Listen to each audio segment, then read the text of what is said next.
সঠিক সময়ে এসে নীলুকে সুইসাইড করার হাত থেকে বাঁচিয়ে দিচ্ছে সূর্য। সম্পূর্ণ জানতে ভিডিওটিতে একটি লাইক করে প্রথম থেকেই দেখতে থাকো। গল্পের শুরুতেই দেখা যায় অনির্বাণের গায়ে হলুদের অনুষ্ঠান শুরু হয়ে গেছে। এর মধ্যেই বারবার করে অনির্বাণের ফোন আসতে শুরু করে। অনির্বাণ তখন ফোনটা ধরেছে আর বলে, আচ্ছা আপনারা দেখে নিন, এতবার ফোন করলে কি করে হবে। মন্দার তখন বলে, কি হয়েছে কুট্টিদা? কুট্টিদা তখন বলে, আর বলো না মন্দার, একের পর এক ফোন এসেই চলেছে তো এসেই চলেছে। আজ কোনোভাবেই যেন আমি একটু নিস্তার পাচ্ছি না। অন্য কোনো দিন এত ফোন আসে না, আজ প্রচুর ফোন আসছে। আর তখনই মন্দার বলে, তা তো হবেই। এর মধ্যেই সোহিনী মানে অনির্বাণের মা তখন বলে, নিজের চাপ যখন নিজেই নিচ্ছ তাতে আমাদের কিছু করবার আছে কি? না না, তুমি আমাকে এই কথাটা বলো, আমরা কি কিছু করতে পারতাম? তুমি তো এই বিয়েতে নিজেই সব কিছু করছো, বুঝতে পারছো তো? এই বিয়েটা কারোরই সম্মতিতে হচ্ছে না, তাই কেউ তোমাকে সাহায্য করবার জন্য এগিয়েও আসছে না। এরপর অনির্বাণ বলে, মা তোমাকে একটা কথা বলি, আর কিছু ঘন্টা পরেই রাই আমার স্ত্রী হতে চলেছে। তো রাইকে তুমি এইভাবে অপমান করতে পারো না। রাইকে অপমান করা মানে তুমি আমায় অপমান করছো। ও আমার স্ত্রী, হবু স্ত্রী, আর আমার হবু স্ত্রীর অপমান আমি কোনোভাবেই মেনে নিতে পারবো না। আর একটা কথা বলবো, তুমি তো জানতে রায়ের সাথে আমার বিয়ে ঠিক হয়েছে, তাহলে তুমি এখানে আসতে গেলে কেন? না আসলেই পারতে, এইটা করার কোনো দরকারই ছিল না। আর ঠিক তখনই সোহিনী বলে, তুমি আমার সাথে এইভাবে কথা বলছো অনির্বাণ? ভুলে যেও না, আমি তোমাকে জন্ম দিয়েছি, এই পৃথিবীর আলো দেখিয়েছি। অনির্বাণ তখন বলে, জানি তো মা, সেই জন্য আমি সত্যি গ্রেটফুল, কিন্তু তাই বলে তুমি আমার স্ত্রীকে অপমান করবে এটা আমি মেনে নিতে পারবো না। অনির্বাণের বাবা তখন বলে, সোহিনী কি হচ্ছেটা কি? বাড়ি ভর্তি লোকজন রয়েছে, তার মধ্যে কেন তুমি তোমার ছেলেকে কথা শোনাচ্ছ? ডোরা বৌদি আর টিকলু দুজন মিলে আলোচনা করতে থাকে। ডোরা বৌদি বলে, দেখেছো, এই বিয়ে নিয়ে মা আর ছেলের মধ্যে বেশ ঝামেলা লেগে গেছে। টিকলু তখন বলে, সেটাই তো দেখছি, ভালোই হয়েছে, ঝামেলা চলতে থাকলে একদিকে আমাদেরই ভালো। তখনই সৌর্যর কথাই বলতে থাকে, আর এর মধ্যেই বলতে বলতে সৌর্য চলেও এসেছে। অনির্বাণের বাবা সোহিনীকে বলে, দেখো শান্ত হও, এরকম বাড়াবাড়ি করো না। সোহিনী বলে, আমি এক্ষুনি চলে যাব, আমি ওর বিয়েতে থাকতেও চাই না।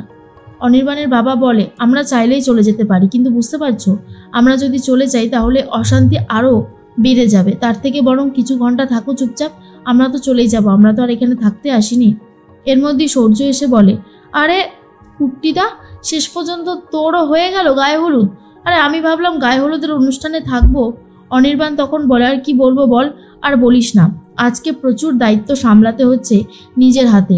তখনই সোহিনীর কথা শুনে চমকে যায় এই শর্মি আর বলে, আচ্ছা জেম্মা, আমরা তো এখানে থাকি না, এখানে ক্যাটারিংয়ের লোকজন, তারপরে ডেকোরেশনের লোকজনের সাথে আমাদের কোনোই যোগাযোগ নেই, সবটা তো কুট্টিদা একাই করেছে, তাই কুট্টিদার ওপর এত প্রেশার আসছে। এর মধ্যেই মন্দারকে অনির্বাণ আর অনির্বাণের মা বলে তত্ত্বগুলো পৌঁছে দিয়ে আসার জন্য। শর্মি তখন বলে, হ্যাঁ তত্ত্ব তো পৌঁছাবই, আর সাথে নিয়ে যাব গায়ে হলুদ।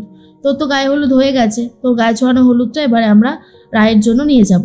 আমরা তাহলে এবারে বেরিয়ে পড়ি। সূর্য তখন বলে, আমিও যাব। এর মধ্যেই সুচিস্মিতা বলে, সূর্য 1 মিনিট, তুমি কেন এই বিয়েতে এরকম বাড়াবাড়ি করছো? তখন সূর্য বলে, দেখো মা, মন থেকে আমি বিয়েটা মেনে নিয়েছি, তাহলে অসুবিধার কি আছে? রাই খুশিতে থাকুক, ভালো থাকুক, আমি সেটাই বরাবর চেয়ে এসেছি, আজও সেটাই চাইবো। আমার মনে কখনো কোনো পাপ ছিল না, বুঝতে পারলে? সুচিস্মিতা নিজের ছেলেকে আর আটকাতে পারে না। টিকলু তখন বলে, দেখলে মা, সূর্যটা কেমন বাড়াবাড়ি করছে, এই বিয়ে নিয়ে ও একটা চূড়ান্ত সীমায় পৌঁছে যাচ্ছে। অন্যদিকে দেখা যায় সবাই মিলে আয়োজন করে ফেলেছে, বলতে বলতে গায়ের হলুদ নিয়ে চলে এসেছে শর্মিরা। মন্দার তখন বললেন, নিন তাড়াতাড়ি তত্ত্বগুলো রাখার ব্যবস্থা করুন, আমার হাত পুরো ব্যথা হয়ে গেছে। বৌমণি তখন বলে, আসুন এই ঘরে রাখার ব্যবস্থা করেছি। রায়কে দেখার জন্য ছটপট করতে থাকে শর্মি। এর মধ্যেই চলে এসেছে সূর্যকে দেখার পর তো নীলু খুবই খুশি হয়ে যায় আর বলে, সূর্য তুমি এসেছো, আমি খুব খুশি হয়েছি তুমি এসেছো বলে। এর মধ্যেই নন্দিতা বলে, যাক সূর্য এসেছে, নীলুকে যদি একবারে নিয়ে যায় সাথে করে, এর থেকে ভালো কিছু বোধহয় আর হতে পারে না। পিসিমণি তখন বলে, আরে সূর্য, বাইরে দাঁড়িয়ে আছো কেন, ভেতরে এসো। এর মধ্যেই শর্মি এসে কথা বলতে থাকে রায়ের সাথে আর বলে, জানো তো রাই, মানে আমি ভেবেছিলাম সূর্যদা আসবে ঠিকই, কিন্তু আমাদের বাড়িতে থাকবে, ও যে তত্ত্ব নিয়ে তোমার বাড়ি পর্যন্ত আসবে এটা আমি ভাবতেই পারিনি। রাই তখন বলে, ভালোই তো হয়েছে, ও যে এই বিয়েটাকে মন থেকে মেনে নিয়ে এগিয়ে এসেছে সব কিছু করবার জন্য, এতে আমার অনেকটা রিল্যাক্স লাগছে, মনে হচ্ছে বুকের মধ্যে থেকে পাথরটা সরে গেল। আর এর মধ্যেই তখনই স্রোত বলে, শোনো, গায়ে হলুদের অনুষ্ঠান রয়েছে, তাড়াতাড়ি তোমরা জলখাবারটা খেয়ে নাও দেখি। এর মধ্যেই সূর্য চলে এসেছে, আর সূর্য কথা বলতে থাকে রায়ের সাথে আর বলে, সত্যি রায়, আজ কিন্তু তোমাকে দারুণ লাগছে। জানো তো, ওদিকে অনিদা এত তাড়াহুড়ো করে গায়ে হলুদের অনুষ্ঠান সেরেছে যে আমি দেখতেও পর্যন্ত পারিনি। স্রোত বলে, সূর্যদা, বলছি কচুরি আর তরকারি করা হয়েছে, খাবে তো? তখনই সূর্যদা বলে, আরে খাবো না মানে, আমার তো ফেভারিট কচুরি, আমি অবশ্যই খাবো। তার মধ্যেই মিষ্টি নিয়ে এসেছে নীলু। আর এর মধ্যে রায় তখন বলে, সূর্য তুমি এসেছো, খুব ভালোই হয়েছে, নীলু তোমাকে খুব মিস করছিল।